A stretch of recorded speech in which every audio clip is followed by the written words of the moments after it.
little extra, right? A little extra. His very hard. For him, it's also. All right. Oh, hey, ladies and gentlemen. Actually, before we get started, you'll need your compass or a straight edge. Compass or a straight, wait, protractor. Protractor. There we go. Protractor or a straight edge. I get those confused. Yeah. Protractor or a straight edge would make things easier today.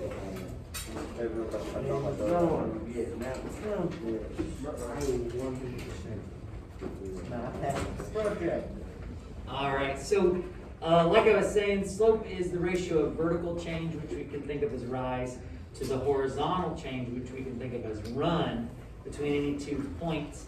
And then you've probably seen this, so you can think of slope as rise over run. But you can also, if you have coordinates, you can think of it as the change in y's over the change in x's. You guys comfortable with that information right there? Yes. Now, one thing I should also talk about is slope is a measure of steepness. So it's not just something that's used in math classes. Pitch of roofs, that's slope. By law, roofs have to be a certain steepness. If they're too flat, then you gotta have like a rubber roof or a concrete roof and different things like that. Also, like ADA, you gotta have a ramp into certain public buildings to be ADA compliant. But anyway, and that ramp has to have a certain steepness to it, a certain slope. But anyway, let's see. So slope is a measure of steepness. There are 4 types of slope. There's positive slope, and you guys know how to represent that? Yeah, like that. Yeah, it's going up from left to right. So let's just knock that out real quick. So you could have a positive slope. Negative slope, I suppose, would be going back the other direction. Sure would. Sweet. Well, that's zero. Now, these two people sometimes get a little confused with as far as which is which. Do you recall what zero slope is? Flat. Flat. So maybe right there. Hey, how do you know that? Divine big brain, Justin. And then undefined They're straight up and Vertical. down. is, yeah, vertical.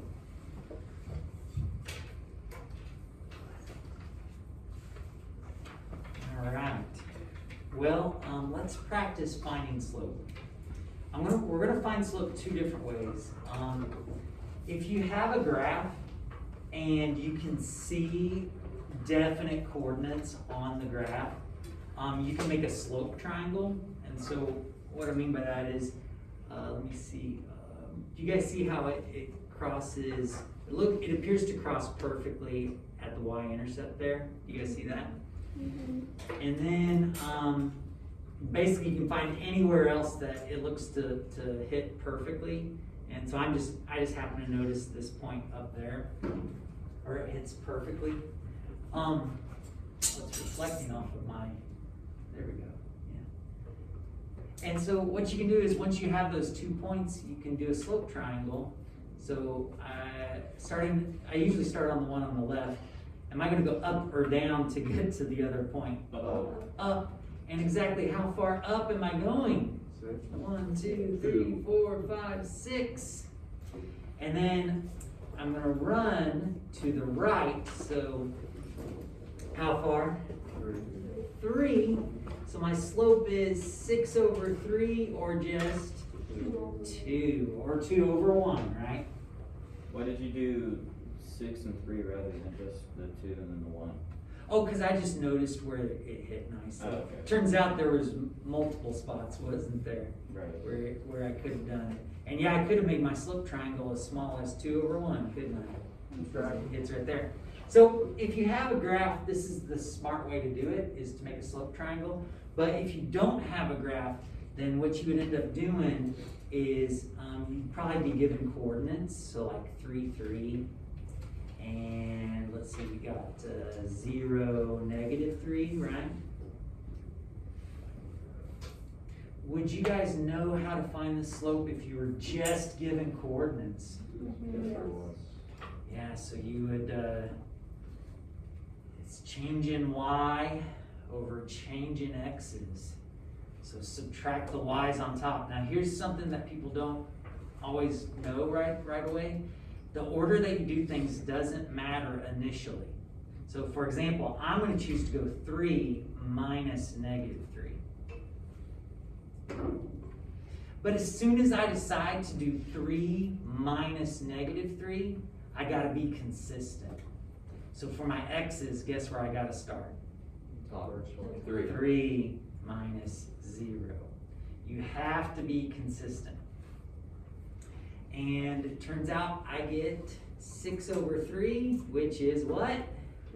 2. So there's 2 ways to get it. All right, why don't you guys try the next one? Try to get the slope by doing a slope triangle. Look for 2 points where it hits the grid nicely, 2 places.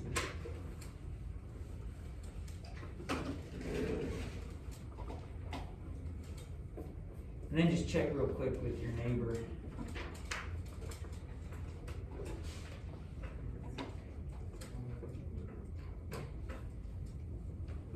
Please, that's true. I don't know, can you though? Yes, I can. Is now the best time to use the restroom? In the middle of the notes? I mean, could you I'll go could you later. wait a little bit? That'd be awesome. Yeah.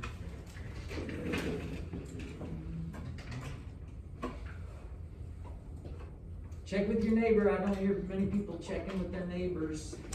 Hey Billy, did you get M equals? I don't understand the difference between. Yes, I did. Have you done the third and fourth one? Yes. Did you get M equals 0 for the third one? Yep. Did you get M equals -1 for the third one? No. Well, then- So how's the second one a negative? Oh wait, that's not intercept. I thought that was intercepting there. Did you get -2/3 from this? I did. That's not what we do with for negative. I remember in like elementary Oh, school, yeah, we used it's to have just those big sheets of coordinates and I was then gonna make have pictures. Oh yeah, those are kind of fun in a way. Yeah, I did. I used to have a lot of printouts of those, but I don't know where they went. Do-do-do. I think those are like my favorite worksheets. Yeah. Well, I'm just kind of curious, where did you guys, where did most of you see that it hit nicely? On 0, 2, as well as -3, 1. Right there and there? Yeah. All right, so slope triangle, up 1 over 3. So what's our slope? 1/3, okay? 1/3. And then, if you are going to use coordinates, this is at 0, 2. This is at -3, 1. If you decide to go 2 minus 1, what do you have to do? If I go 2 minus 1, what do I have to do? 0 minus -3. And it looks like I'm going to get 1/3 again. Now, you know how I said slope is a measure of steepness? Which number is bigger, 2 or 1/3? 2's bigger. And look, it is steeper, isn't it? It's steeper. All right, let's do the next one. Let's see, it looks like it hits here and here. Hits nicely. It also hits nicely a lot of other places, doesn't it? Yes. Well, let's make a slope triangle. How much am I rising? Nothing. 0. How much am I running in this case? 0. I'm running 6 to get to the other point. But what is 0 divided by anything? 0. It's 0. Now you can also do this with coordinates. So I'm at 4, 3, and I'm at -2, 3. Using the coordinates, I do 3 minus 3, and then I don't really know which way I was going, so it doesn't really matter. I can do -2 minus 4. And notice I get 0 over negative 6. Oh man, that's different, isn't it? No, it's not. No. Is our result different? No. No, our result is the same. Okay, so now for D, let's see. Yeah, just go ahead and work through it, and we'll see if we match.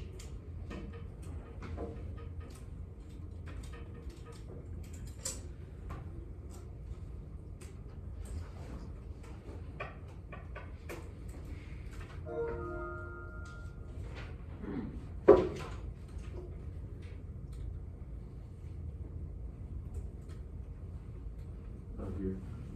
Good stuff like easy. Alright.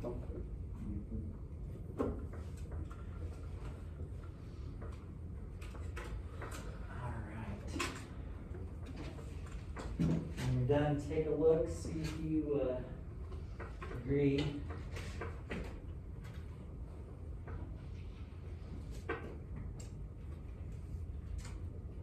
And when you are done, notice when I did my slope triangle, I got negative 2 over 3.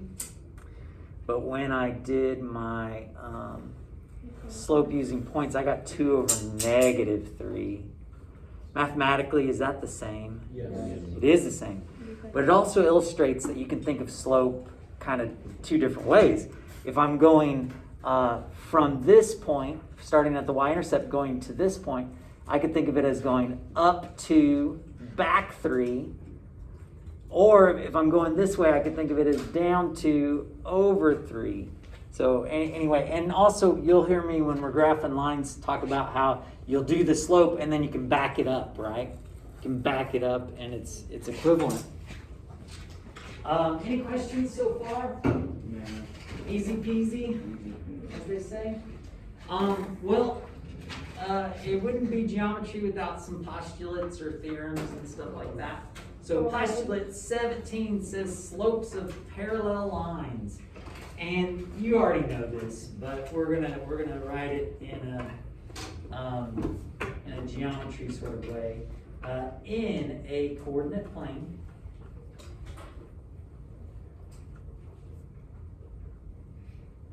two non-vertical lines are parallel if and only if they have the same slope.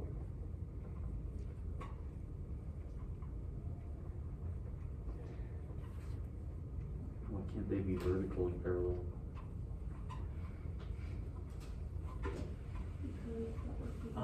Well, I guess they toss that in because the vertical has an undefined slope. So they're just not wanting to get confused with the vocabulary on that. Wouldn't it still be parallel?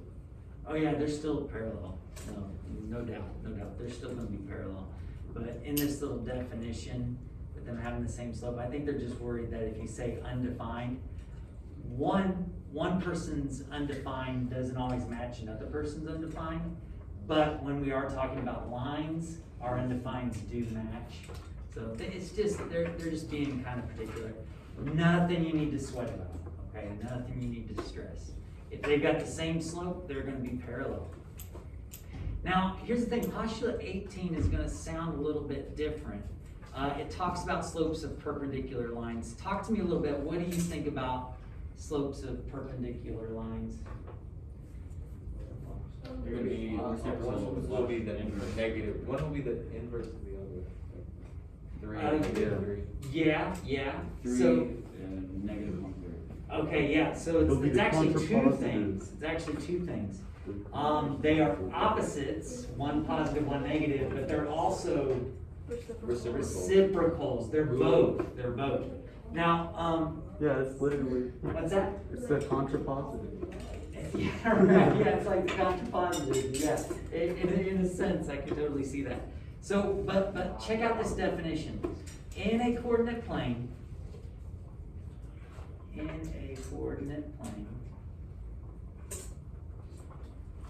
two, and again, they're just avoiding the undefined stuff, two non-vertical lines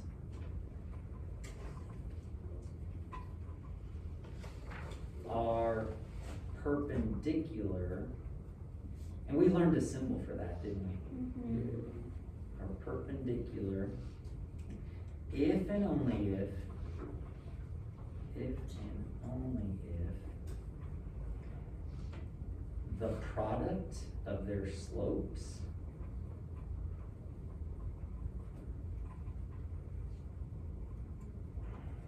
is -1. What the heck? I hate that. In coordinate planes, two non-vertical lines are perpendicular if and only if the product of their slopes is -1. Oh. Weird, huh? I don't think you learned that definition when you learned about this in Algebra 1. But here's the thing. For their products to be -1, guess what they're gonna have to be? They're gonna have to be opposites, one positive, one negative. And to get the one part, they're gonna have to be reciprocals. So it's just another way of saying that, yeah, notice it says, note, when the product of two numbers is -1, they are called negative reciprocals or opposite reciprocals. It's just another way to think about it. Again, you don't have to stress about you don't have to stress about these exactly. You just have to kind of use it. Let's flip this over, see what else is going on. Example 2, find the slope of each line, which lines are parallel. Well, since we're given a graph, let's just use a slope triangle for these. What do you get for the slope of line A? 4 over -1, so -4. -1/4? What about for B? -1/3? And for C? -1/4. So to be parallel, they gotta have the same slope. Are any of these parallel? Yep. A is parallel to C. Example 3, find the slope of each line. Are the lines perpendicular? Explain your reasoning. Well, we've got a graph and it looks like it crosses in some oh, they actually have points on there, don't they? That's funny. So if we go point to point, what's the slope of this line right here with the positive slope? 2. It's 2/1, isn't it? Yeah. 2/1, so this is a slope of 2. Nice. And these look like they might be perpendicular. Let's find out here. What's the slope of the other one? -1/3. -1/3. Hey, they're opposites, so that's good news. Are they reciprocals of one another? No. They are not. They are not. So, it says find the slope of each line. Are the lines perpendicular? No. And it says explain your reasoning. And I'm okay with you saying they are not opposite reciprocals. That's fine. They are not opposite or negative, you could say. I prefer to say opposite. They are not opposite reciprocals. And that's kind of the way we're all familiar with, but you could also say what? They don't multiply to -1. Yeah, exactly. They don't multiply to -1, or you could say their product is not -1. Their product would be -2/3, right? Yeah, so it's kind of an interesting, you could think of it a different way. Example 4, find the slope of each line, which lines, if any, are perpendicular. So now, this is getting away from the graphs and the points, and now we're looking at equations of lines. So, what's a good way to get the slope from an equation of a line? Yeah, get it into slope-intercept form, and then you'll know the slope right away. So let's do A together, and then I'll be quiet. But for A, to get it into slope-intercept form, what do we need to do? Get Y Y alone. by itself. Get y by itself, and I would suppose I would divide by 12. And then don't we have to distribute that division? Mm-hmm. So I have that the slope-intercept form for A is y equals, let's see, 4 over 12, that would be 1/3 x plus, and then we don't really care about this, but wouldn't it be 5 over 4? Yeah. 5/4. But what's the important thing that we're gonna need to focus on? Slope. Slope is 1/3. All right, so now you guys try the other ones, and I'll be quiet, and we'll see if we agree.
So once you get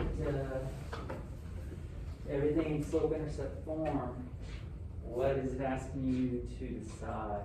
Which lines of mine are perpendicular? And which lines, if any, are perpendicular? So go ahead and write down what you think about that.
Also, those two are perpendicular. And that's it. I think there's more to it. I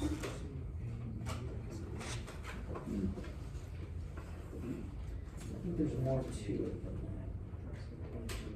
That's true, but I think there's more going on.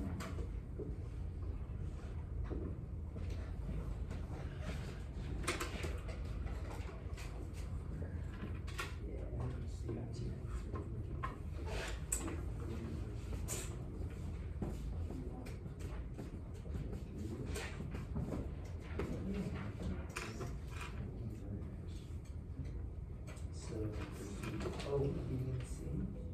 Yeah, for C, okay. And then, I think there's more of those.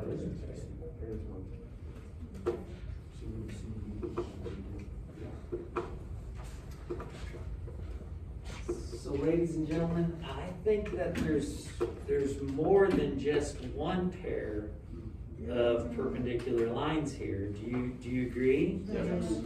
Let's take a look. So I found, and see if you agree.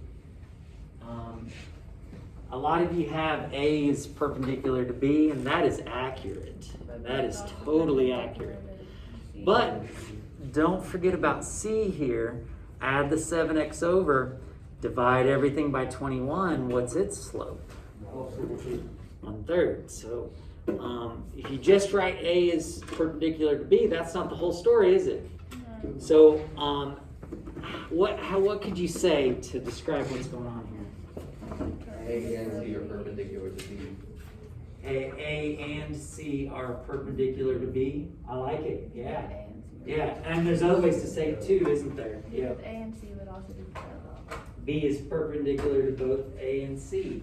Yeah, and then what did you say? I'm I sorry. said A and C are also perpendicular or parallel. Oh yeah, you could also say parallel if they were asking about that, right? Yeah, for sure. Are you guys okay with this? Yeah, yeah. Are you all right? Well, example 5 says line K passes through points 0, 3. I'm gonna go ahead and plot that. 0, 3, and 5, 2.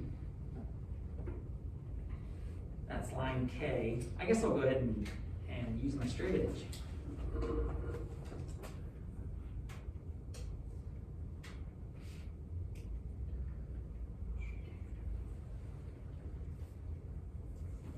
And this is line K. Okay.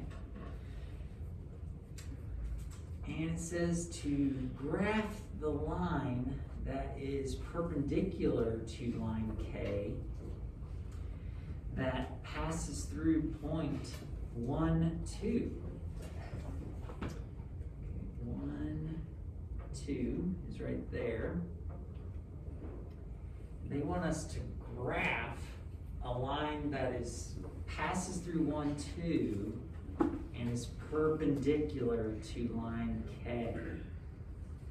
Does anybody have an idea of how to do that? What's your idea?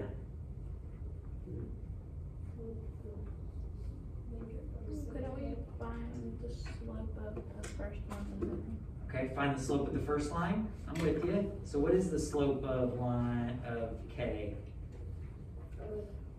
Negative 1/5. Negative 1/5.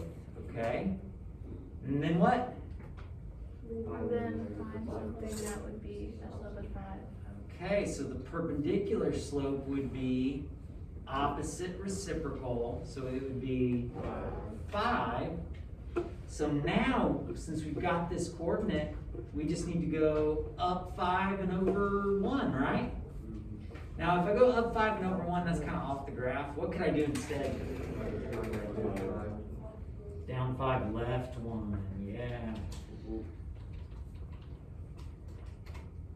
Right, so going up 5 and over 1 is the same as going down 5 and back 1. And then you can take your straight edge and graph that.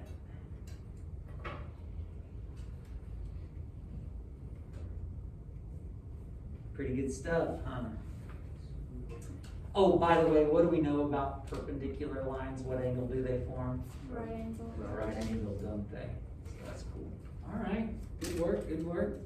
Let's look at this last one. Our last example says line 1 passes through the point X, negative 12, and negative 26, 52. The slope of the line is negative 4. Find the value of X. And they didn't give us graph paper here. They want us to solve it algebraically.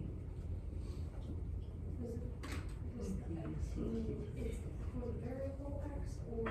Yeah. Yeah, it's a variable X in there.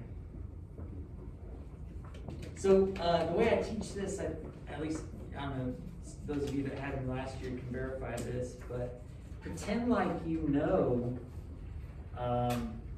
both points. And you're just calculating the slope. So the slope would be, and what do? You subtract the y's on top, right? Yeah, do you want to do negative 12 minus 52? Are you guys okay with that? Yeah. It doesn't matter, it doesn't matter. But if I do negative 12 minus 52, what do I have to do in my denominator? X minus minus 26. X minus negative 26. And then it says the slope was what? Negative. Oh, okay, so I'm I'm gonna erase that M and put what in its place?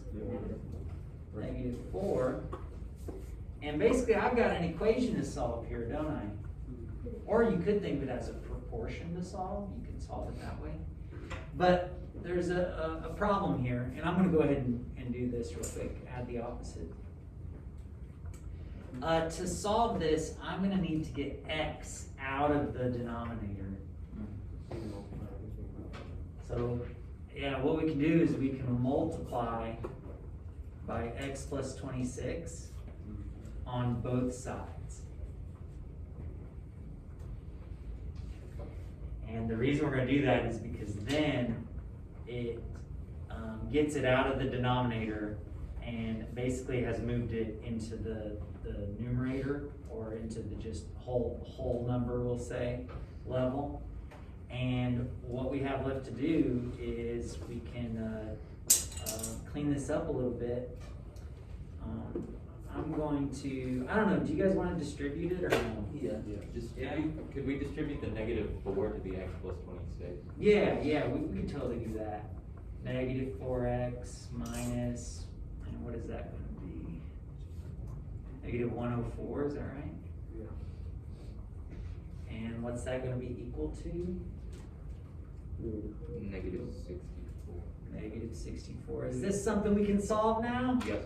Heck yeah, we can solve this. So the key to it is set it up like normal slope, but then when you find that your variable's in the denominator, multiply by that denominator, by both sides. Multiplication property of equality, and then you can solve this bad boy.